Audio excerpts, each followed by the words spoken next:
Hello, and thanks for watching. I thought I'd make a quick video overview of the WipEout series, the futuristic racing series primarily known for appearing on the PlayStation, but it has appeared on the PC and also the Sega Saturn.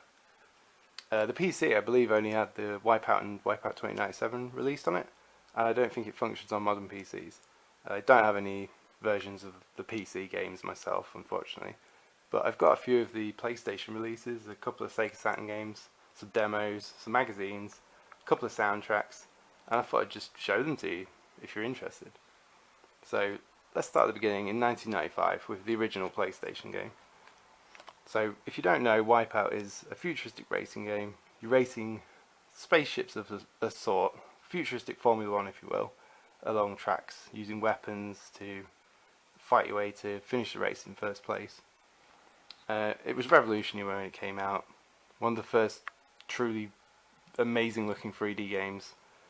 Previously people have been playing the Sega Mega Drive, or the Genesis if you're from America, or the Super Nintendo.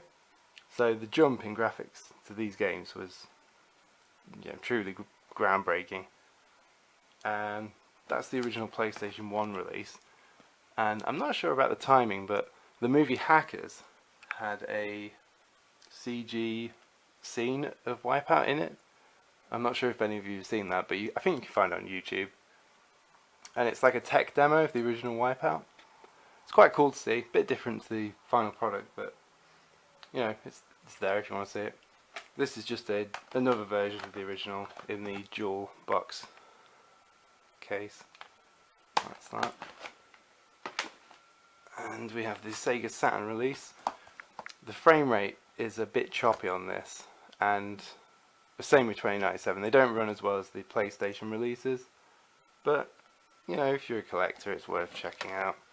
Similar box design, bit different. And the Platinum version of WipEout is interesting because it's actually different to the original game. And if you've played the digital download version of WipEout, you'll notice this, because in the original game, and even on the box on the Platinum game, there's red and white text on the lap counter and your position. Now these are yellow and white in the Platinum version, similar to how they appear in WipEout 2097.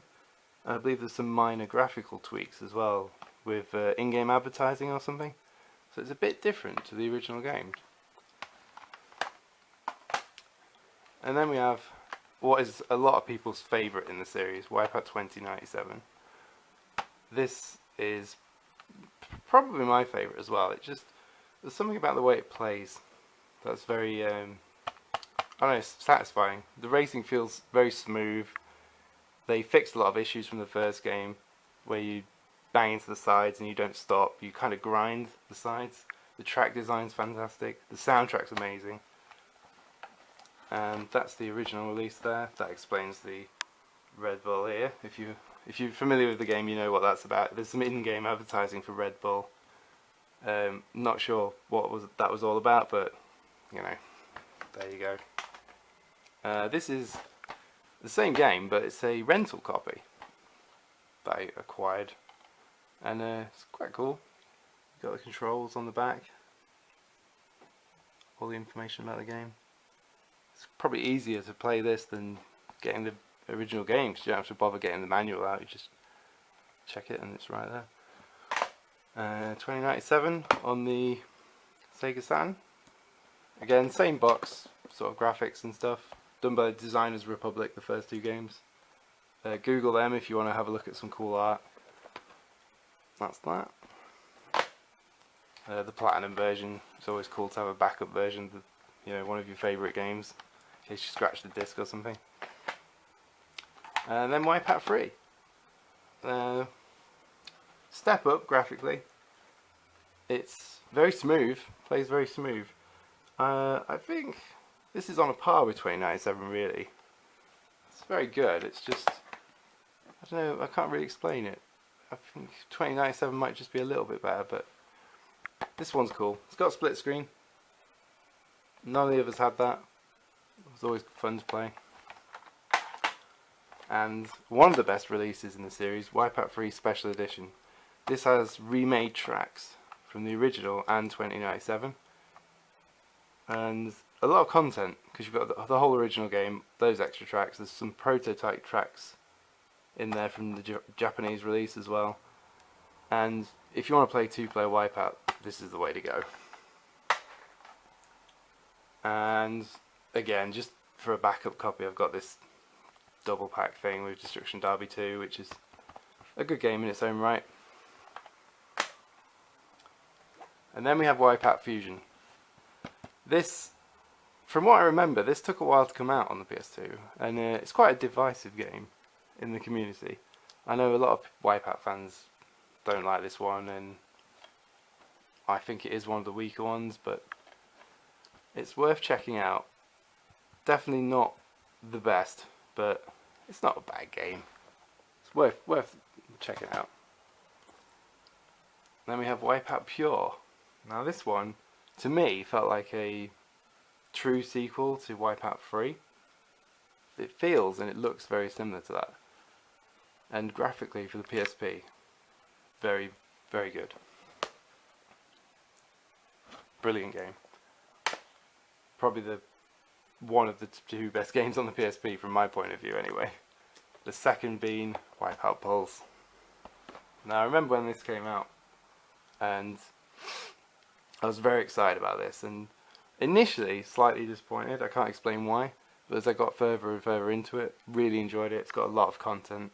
Had some DLC, slightly overpriced, and it wasn't available in the States, I believe, which is a real shame because there's some good stuff in there.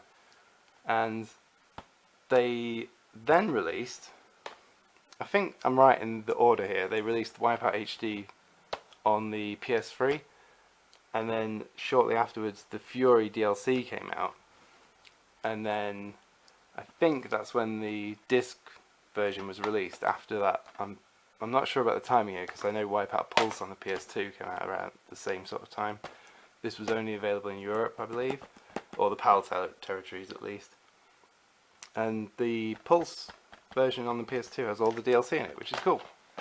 But it's a pretty bad port, and it's got horrible loading times.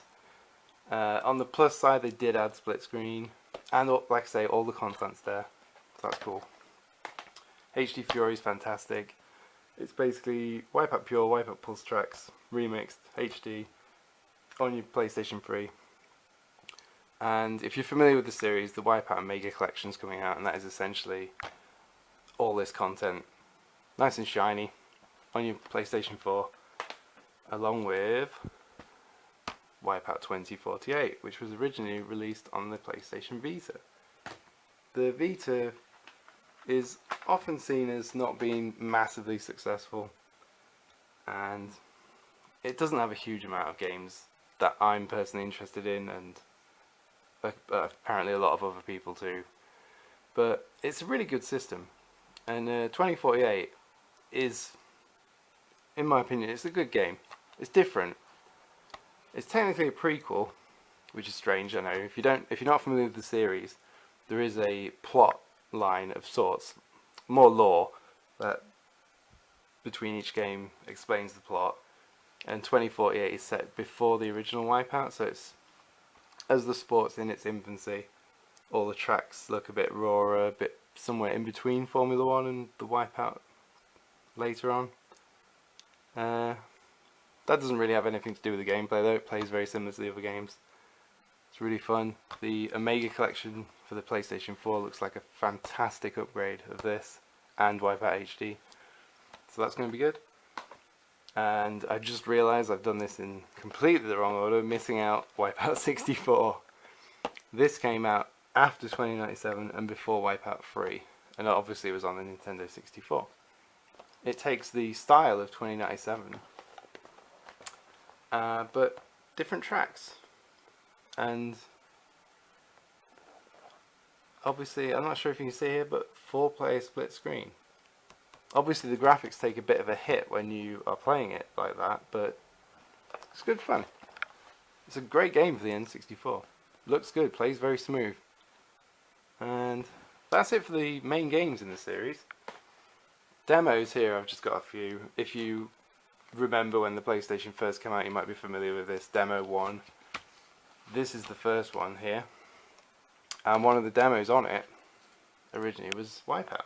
An unfinished version, so it's a bit rough. There's no engines like you can see on the ships, things like that. But that might be a lot of people's first memory of playing the original WipEout, so that's kind of cool. And that's another version of it. I think there's some more different playable games on there. Another disc that came out around the same sort of time as Essential PlayStation. This had WipEout 1 on it as well. That was very cool. Some other good games on there. This is one of the registered users demos that came out, and this is where a lot of people would have played 2097 for the first time. That was a cool demo. Garda Europa, that track, if anyone's familiar with the series. Tekken 2 also came in a dual case, like that WipEout I showed you earlier, and came with one of the demos with WipEout 2097 on as well. So that's cool. That's another way a lot of people would have found the game. That's a Sega Saturn demo of 2097. That came free with a magazine. WipEout 3 demo, which came with one of these magazines, the official UK PlayStation magazine. Good magazine, demo every month. Lots of good games. I found a lot of good games through this magazine.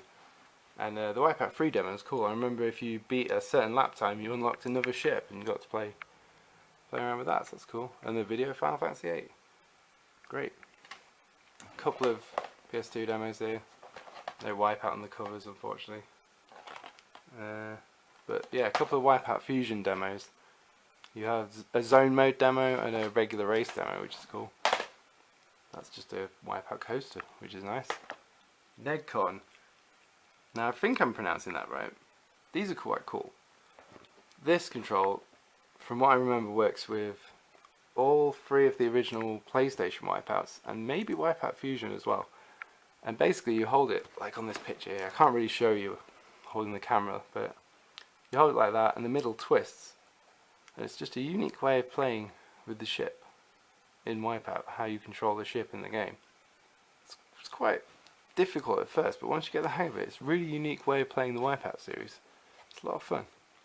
A couple of soundtracks. I've got the cassette version of 2097, which is fantastic, and I can still play because I do in fact have a car with a cassette player still at the moment. So that's, as hilarious as that is, it's great because I can play the WipEout 2097 soundtrack on this cassette. The CD version and WipEout Pure CDs. And let's have a quick look at these magazines. We've got a Retro Gamer covering 2097. That's cool. The Edge magazines.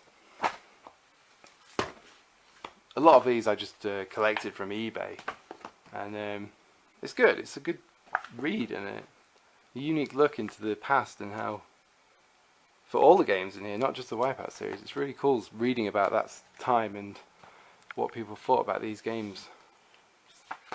Here's a N64. It's primarily known as a PlayStation series, like I say, so it's quite cool seeing it on the Nintendo 64 magazine. There we go. And yeah, so I might make a few videos showing off the games, maybe some more of this stuff in a bit more detail, and hopefully leading up to the release of the Omega Collection, which I would love to do some videos for that as well. And got a magazine here with an ad for the game, which is quite cool. So it's nice to know the series is continuing, and as you can tell, I'm a big fan, so I'll probably be getting the game. So I hope you guys enjoyed that video. Let me know. I'll maybe make some more.